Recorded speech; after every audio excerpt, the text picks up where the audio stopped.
સ્વાગત છે મારા કિચનમાં। તો આજે હું તમારી સાથે શેર કરવાની છું મગના કોરા શાકની રેસિપી।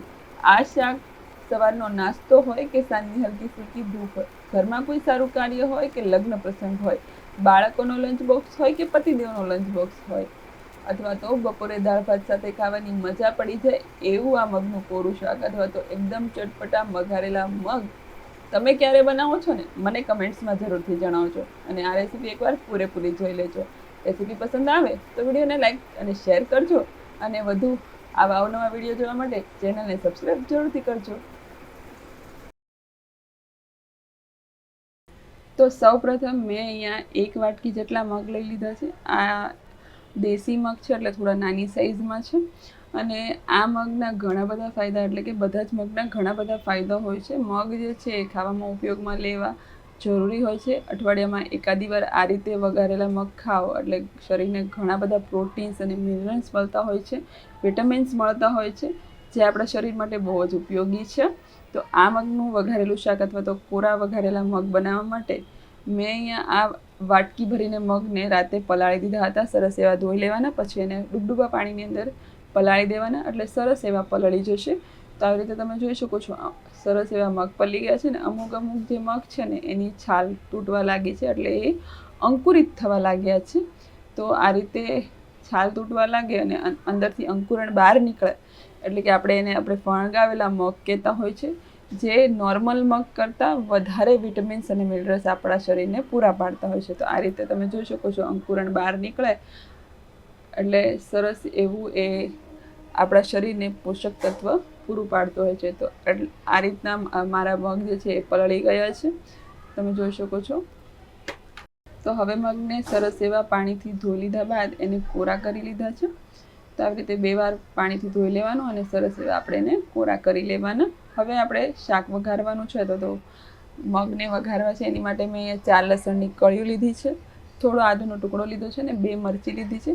તમે તીખું વધારે ખાતા હોય તો મરચીનું પ્રમાણ તમે વધારી શકો છો, અથવા તો પ્રોસેસમાં આગળ આપણે લાલ મરચું પાવડર થોડુંક ઉમેરવાના છે, તો એ રીતે તમારે બેલેન્સ બંને વસ્તુ કરવી હોય તો એ રીતે। હવે આપણે આ પેસ્ટ ખાયણી દસ્તામાં બનાવીશું, ના કે મિક્સર જારમાં, કારણ કે મિક્સર જારમાં બનાવેલી પેસ્ટ એકદમ સ્મૂથ થઈ જતી હોય અથવા તો દરદરી રાખો તો એનો એટલો સરસ સ્વાદ નથી આવતો જેટલો ખાયણી દસ્તામાં ખાંડેલી પેસ્ટનો આવે છે। તો આ રીતે સરસ એવા આદુ મરચાં લસણને આપણે ઝીણા ઝીણા કટ કરી લઈશું, એટલે ફટાફટ ખાંડવામાં આસાની રહી છે, એ જલ્દી ખંડાઈ જાય છે। તો આ રીતે ટુકડા કરી દીધા અને આપણે એને ખાંડી લેવાનું છે। તો અહીંયા તમે જોઈ શકો છો આપણી પેસ્ટ એકદમ સરસ તૈયાર થઈ ગઈ છે। હવે આપણે શાક વઘારવાની પ્રોસેસ કરીએ। તો એક વાસણની અંદર 2 પાવડા જેટલું આપણે તેલ લેવાનું છે। તેલ સરસ એવું ગરમ થવા દેવાનું છે। તેલ ગરમ થઈ જાય એટલે આપણે એની અંદર 1/4 ચમચી ભરીને રાઈ જીરું એડ કરી દેવાનું છે। રાઈ જીરાને સરસ એવું કકળવા દેવાનું છે। ત્યારબાદ આપણે ગેસની ફ્લેમને લો કરી દેવાની છે, અને એ પછી જ આપણે બીજા મસાલા કરીશું। તો અહીંયા મેં 5 ચમચી જેટલા અજમા ઉમેરીશ, જેથી કરીને આપણા મગ જે છે એ પચવામાં એકદમ હળવા રહેશે અને મગનો સ્વાદ બમણો કરી દે અને ગેસ ના થવા દે એના માટે આપણે અહીંયા હિંગ ઉમેરવાની છે 5 ચમચી જેટલી। તો મેં તમને કીધું એમ ગેસની ફ્લેમ આપણે લો રાખીશું, જેથી કરીને અજમા અને હિંગ બળી ન જાય। હવે આ બધી વસ્તુ ઉમેરી દીધા બાદ જે આપણે પેસ્ટ રેડી કરી છે ને આદુ મરચાં અને લસણની, એ અત્યારે આપણે ઉમેરવાની છે, અને લો ફ્લેમ પર જ આ પેસ્ટને આપણે સરસ એવી સાતળવાની છે 30 સેકન્ડ માટે। અને જો તમે હાઈ ફ્લેમ રાખશો તો અહીંયા જે આ પેસ્ટ છે એ બળી જશે અને એનો કડવો સ્વાદ આપણા મગમાં આવશે। તો એક ખાસ ધ્યાન રાખવાનું છે। હવે આપણી પેસ્ટ સરસ એવી સતળાઈ છે, ત્યારબાદ આપણે જે પલાળેલા મગ છે એ અહીંયા આપણે ઉમેરી દેવાના છે। તો મગ ઉમેરી દીધા બાદ આપણે મગના પ્રમાણમાં મીઠું અને અડધી ચમચી જેટલું આપણે હળદર પાવડર ઉમેરવાનું છે। અહીંયા મીઠાનું પ્રમાણ તમારે સાચવીને ઉમેરવાનું, નહીં તો મગ ખારા થઈ જશે। તો હવે આપણે સરસ એવું હળદર અને મીઠામાં અને બધા મસાલા મગ સાથે મિક્સ કરી લેવાના છે। હવે આપણે મગની અંદર 5 ચમચી જેટલું લાલ મરચું પાવડર અને 5 ચમચી જેટલું ધાણા જીરું પાવડર ઉમેરીશું। જો તમે તીખું વધારે ખાતા હોય તો લાલ મરચું પાવડર વધારે પણ ઉમેરી શકો છો। હવે મગને ફરીથી આ બધા મસાલા સાથે મિક્સ કરીશું। આપણા મગ જે છે એ સરસ એવા મિક્સ થઈ જાય ત્યારબાદ આપણે જે પ્રમાણમાં મગ લીધા છે, એટલે કે જે વાટકી ભરીને મેં મગ લીધા હતા એ જ વાટકી ભરીને આપણે પાણી ઉમેરવાનું છે, અથવા તો થોડું વધારે પણ તમે લઈ શકો છો. તમે 1 વાટકીની જગ્યાએ 1.5 થી 1.5 વાટકી જેટલું લઈ શકો છો, પણ એનાથી વધારે તમે લેશો તો તમારા મગ જે છે એ વધારે પડતા બફાઈ જશે. અત્યારે ગેસની ફ્લેમ આપણે થોડી વાર માટે હાઈ કરીશું, જેથી કરીને પાણી જે છે એ ગરમ થઈ જાય, અને ત્યારબાદ આપણે આવી રીતે પાણી ઉકળવા લાગે ત્યારબાદ આપણે મીડિયમ ફ્લેમ પર મગને ઢાંકીને થવા દેવાના છે. આ મગને થતાં 5-6 મિનિટ જેવું સમય લાગશે, પણ વચ્ચે વચ્ચે આપણે એને ચલાવતા રહેવાનું છે, જેથી કરીને આપણને ખ્યાલ આવે કે મગની અંદર પાણી રહ્યું છે કે નહીં.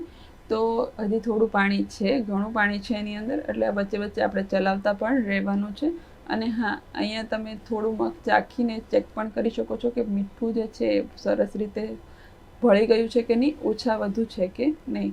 તો હવે આપણા મગ સરસ, મેં ચાખ્યું હતું, મગ એકદમ સરસ ટેસ્ટમાં પણ બન્યા છે અને સરસ એવા જે પ્રમાણે મને બાફેલા જોવે છે એ રીતે બફાઈ પણ ગયા છે. તો હવે પાણી બાળવા માટે હું ગેસની ફ્લેમને હાઈ કરી દઈશ, અને જે બધું પાણી બળી જાય, અને ત્યારબાદ આપણે ઢાંકવાનું નથી અને ચલાવતા રહેવાનું છે, અને જ્યાં સુધી પાણી બળી જાય ત્યાં સુધી આપણે એને થવા દેવાનું છે.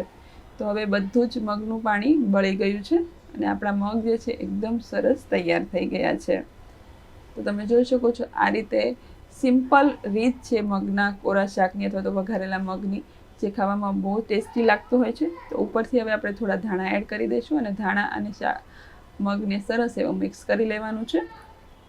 તો આજની આ વઘારેલા મગની રેસીપી અથવા તો મગના કોરા શાકની રેસીપી તમને કેવી લાગે છે મને કમેન્ટ્સમાં જરૂરથી જણાવજો. અને આ રેસીપી તમને પસંદ આવી હોય તો વિડીયોને લાઇક કરી દેજો, શેર કરી દેજો. હવે આપણે મગને સર્વ કરી લઈશું. આ મગને જ્યારે પણ ખાઓ ત્યારે એની અંદર થોડું લીંબુનો રસ ઉમેરી દેવાનો, બહુ જ ટેસ્ટી લાગતું હોય છે. અને ઉપરથી થોડા હજી ધાણા ઉમેરી દઈશું, જેથી લુક અને ટેસ્ટ બંને સરસ લાગે. તો ફરી મળીશું આવી જ નવી રેસિપીઝ સાથે. ત્યાં સુધી બધા આવજો. Thank you so much for watching. Take care yourself.